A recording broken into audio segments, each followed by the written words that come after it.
Hi everyone, welcome back to our channel. In today's video, I'm going to show you how to change language in the Candy Crush Saga app. So let's get started. First of all, find the Candy Crush app on your home screen. Now open it. After opening the app, you will see something like this on your home page. Now tap onto the settings button at the top right corner, just like this. Then here you can find there is no any built-in feature to change the language. Now to simply change the language, you need to change the settings option of your mobile phone. Now go to your settings app on your mobile phone just like this. Then scroll down, or you can simply tap onto the search bar and type language.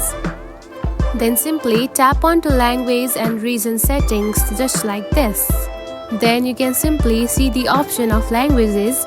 Now simply tap on to add language and add another language that you want to add to your Candy Crush app. Now simply add it and you will change the language on your entire mobile phone and as well as the Candy Crush Saga app.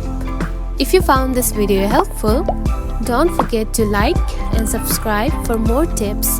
Thanks for watching.